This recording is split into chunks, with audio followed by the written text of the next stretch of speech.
Assalamualaikum warahmatullahi wabarakatuh. Perkenalkan, nama saya Muhammad Fatahillah Nasution dengan NIM 2519111210050. Di sini saya akan membahas tentang anatomi kardiovaskular. Nah, di sini di poin pertama saya akan membahas tentang anatomi sirkulasi jantung.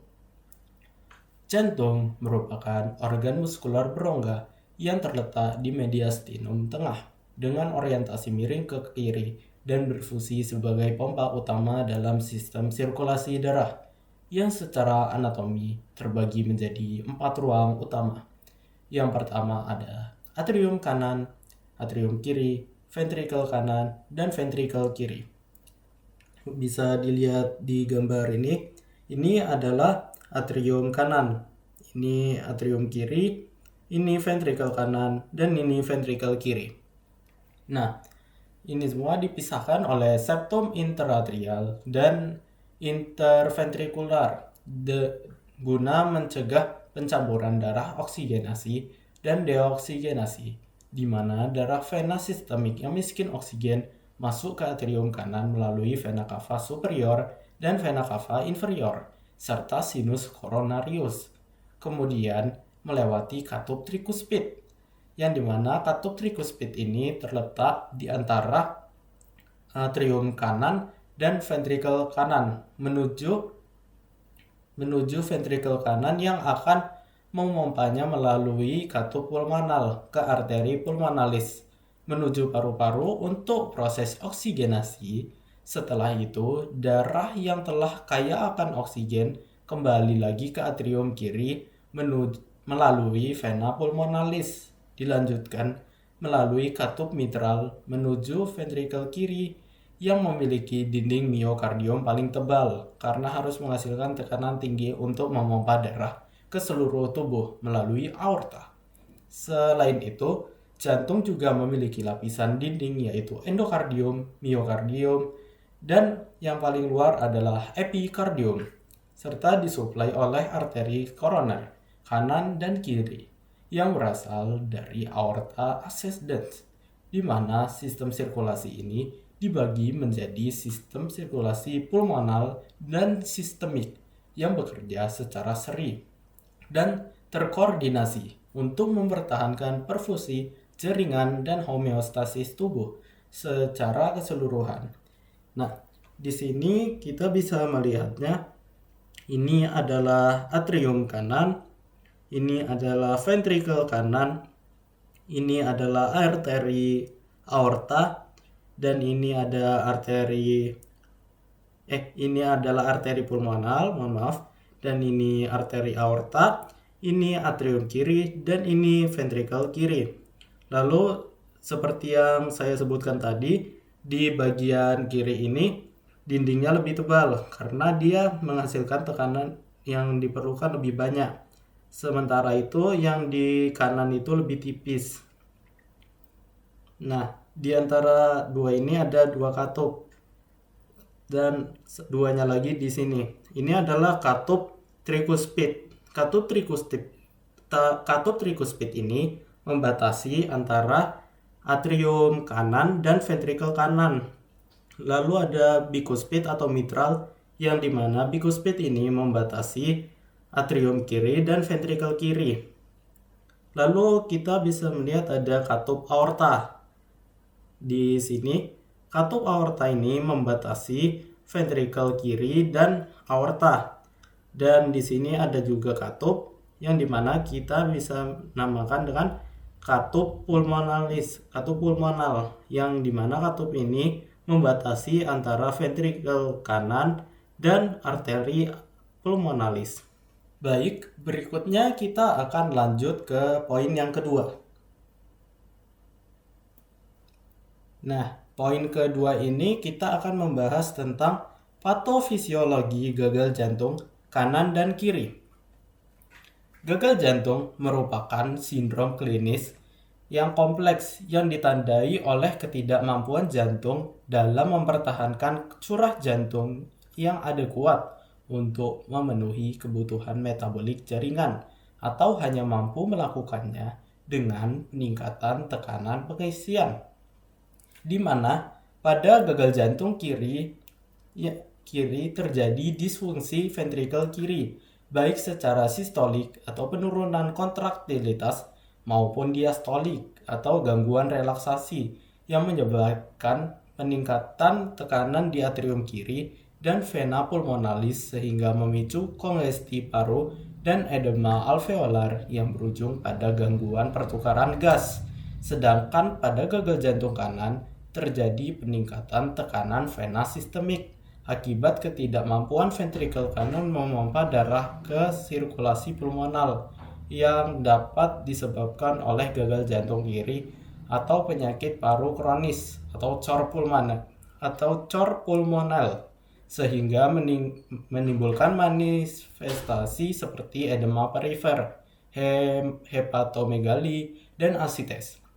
Secara kompensatorik, tubuh akan mengaktifasi sistem neurohormonal seperti sistem saraf simpatis dan sistem renin angiotensin aldosteron yang meningkatkan retensi cairan vasokonstriksi dan remodeling jantung yang dalam jangka panjang justru memperburuk disfungsi miokardia dan meningkatkan mortalitas. Di berikutnya kita akan masuk ke poin ketiga. Di poin ketiga ini kita akan membahas tentang sign and symptom gagal jantung.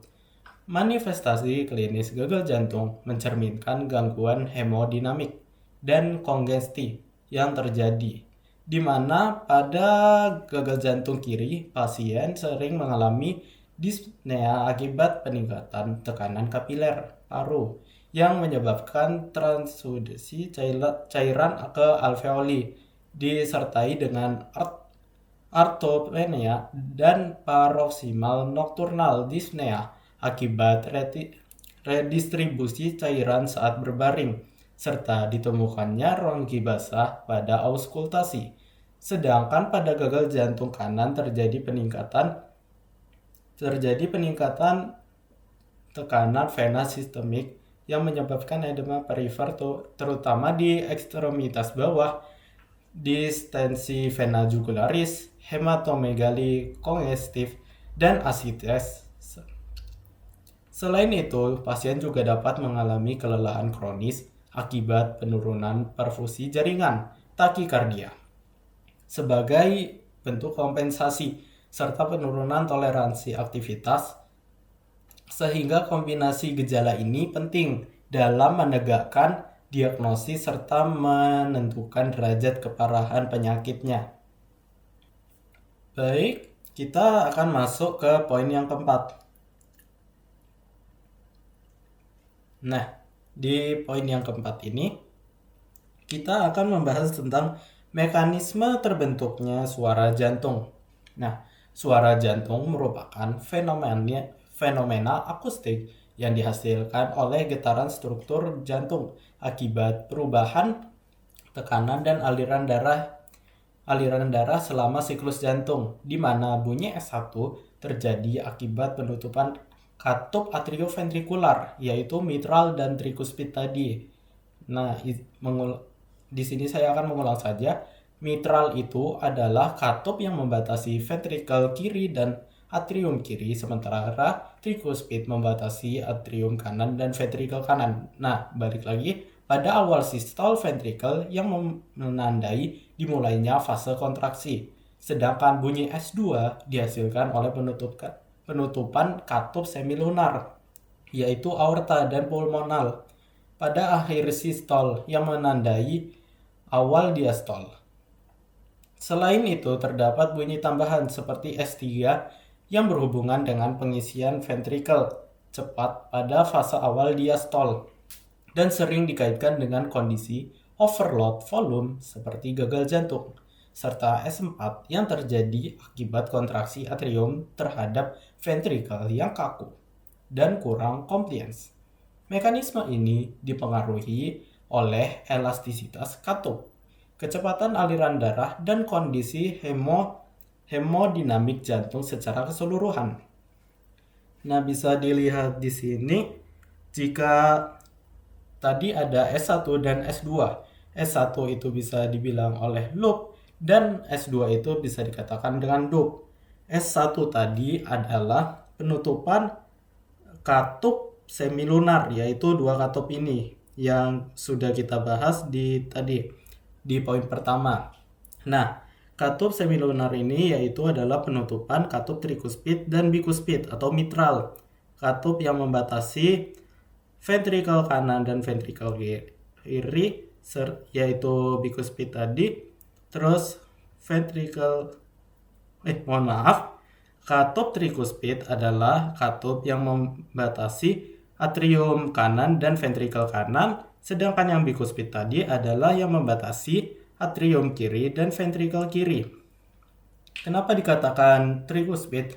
Karena dia memiliki 3 itunya, sedangkan yang bikuspid hanya 2. Nah, terus ada yang S2, suara S2, yaitu dub. Dub itu diakibatkan oleh penutupan katup semilunar.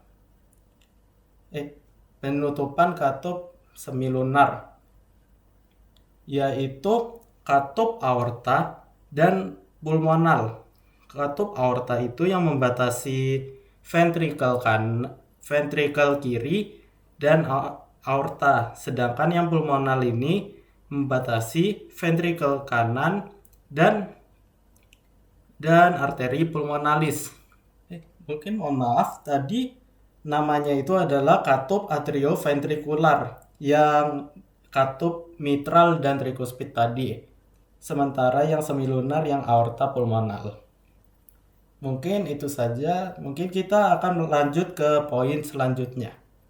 Nah, selanjutnya kita akan membahas ke poin yang kelima, yaitu murmur stenosis dan insufisiensi katup.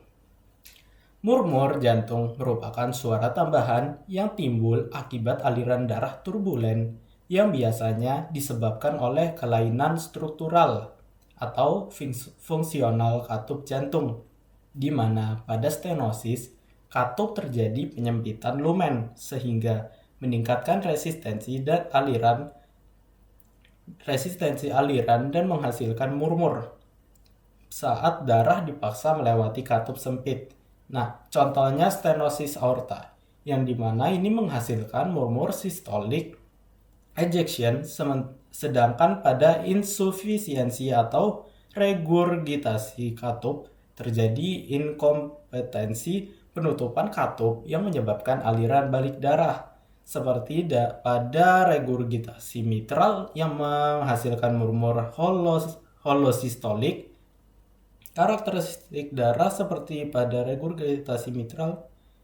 Terus ada murmur meliputi waktu, atau yaitu sistolik atau diastolik, intensitas, lokasi maksimal penjalaran, dan kualitas suara yang semuanya penting dalam diagnosis diferensial penyakit katup jantung.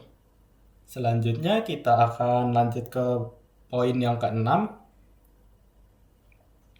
Di poin ke-6 ini kita akan membahas tentang VSD, ASD, PEDA, dan tetralogi Fallot. Kelainan jantung bawaan merupakan abnormalitas struktural yang terjadi sejak lahir dan memengaruhi aliran darah serta oksigenasi, di mana VSD dan ASD merupakan defek dari septum yang merupakan san kiri ke kanan, sehingga meningkatkan aliran ke paru dan berpotensi menyebabkan hipertensi pulmonal. PDA merupakan kegagalan penutupan ductus arteriosus yang secara normal menutup setelah lahir, sehingga menyebabkan aliran abnormal antara aorta dan arteri pulmonalis. Sedangkan tetralogi Fallot merupakan kombinasi 4 kelainan, yaitu stenosis, pulmonal, VSD, dan overriding aorta. Dan hipertrofi ventrikel kanan yang menyebabkan san kanan ke kiri, sehingga darah tidak mendapatkan oksigen atau tidak teroksigenasi masuk ke sirkulasi sistemik dan menimbulkan sianosis. Kondisi ini memiliki implikasi klinis serius dan ini memerlukan koreksi bedah. Mungkin di sini kita akan lanjut saja ke poin yang ketujuh. Nah, di poin ketujuh ini kita akan membahas tentang polarisasi dan depolarisasi membran sel. Polarisasi membran sel ini merupakan keadaan di mana terdapat perbedaan potensial listrik antara bagian dalam dan luar sel akibat distribusi ion yang tidak merata yang dipertahankan oleh pompa natrium kalium, sedangkan depolarisasi adalah proses perubahan potensial membran yang menjadi lebih positif akibat masuknya ion natrium atau kalsium ke dalam sel, khususnya pada sel otot, yang memiliki fase potensial aksi khas terdiri dari fase 0 hingga 4, termasuk plateau akibat masuknya Ca2+ yang memungkinkan kontraksi berlangsung lebih lama. Setelah itu terjadi repolarisasi akibat keluarnya ion kalium yang mengembalikan sel ke keadaan istirahat. Proses ini merupakan dasar dari aktivitas listrik yang memungkinkan koordinasi kontraksi jantung. Mungkin di sini kita lanjut ke poin yang ke-8, yaitu penjalaran gelombang depolarisasi jantung. Tadi kita sudah membahas depolarisasi di poin ke-7. Nah, di sini kita akan lanjutkannya lagi ke yang 8. Di sini impuls listrik jantung dimulai dari nodus sinoatrial atau nodus SA sebagai pacemaker utama yang memiliki otomatisasi tinggi atau otomatis. Kemudian menyebar melalui miokardium atrium yang menyebabkan depolarisasi dan kontraksi atrium.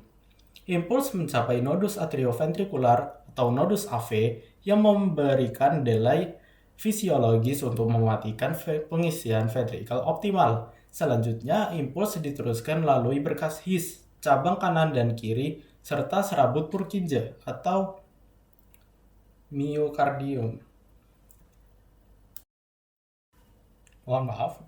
Atau biasa disebut myofibra conducens cardiaca, yang dimana yang memiliki kecepatan konduksi tinggi sehingga menghasilkan depolarisasi ventrikel yang cepat dan sinkron. Koordinasi ini sangat penting untuk efisiensi pompa jantung. Berikutnya kita akan masuk ke poin yang ke-9. Nah, di poin ke-9 ini kita akan membahas tentang deteksi gelombang dengan EKG. Elektrokardiogram atau EKG merupakan alat diagnostik non-invasif yang dimana alat ini merekam aktivitas listrik jantung dari permukaan tubuh melalui elektroda yang mendeteksi perubahan potensial listrik akibat depolarisasi dan repolarisasi miokard, di mana gelombang P mempresentasikan depolarisasi atrium kompleks QRS, mungkin bisa dilihat di sini, menggambarkan depolarisasi ventrikel, dan gelombang T menunjukkan repolarisasi ventrikel. Sinyal ini dipengaruhi oleh arah dan besar vektor listrik jantung serta posisi elektroda, sehingga interpretasi EKG memberikan informasi penting mengenai irama konduksi dan kondisi patologis jantung.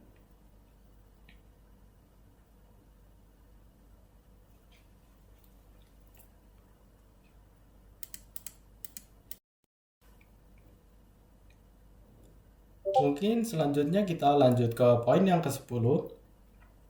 Nah, di poin ke-10 ini kita akan membahas tentang sadapan unipolar dan bipolar.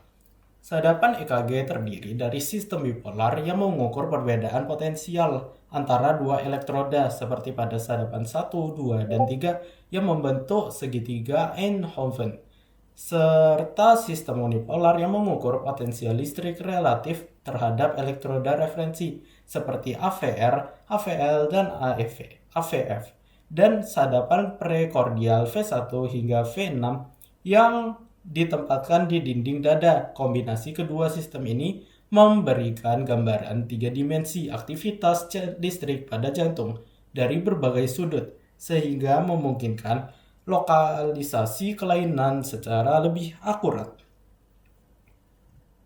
Baik, mungkin bisa kita lanjutkan ke poin selanjutnya, yaitu poin 11. Nah, di poin 11 ini kita akan membahas tentang interpretasi EKG normal. Interpretasi EKG normal melibatkan analisis sistematis terhadap komponen gelombang dan interval. Dan interval bisa kita lihat sendiri di sini, ini adalah contoh interpretasi EKG yang normal.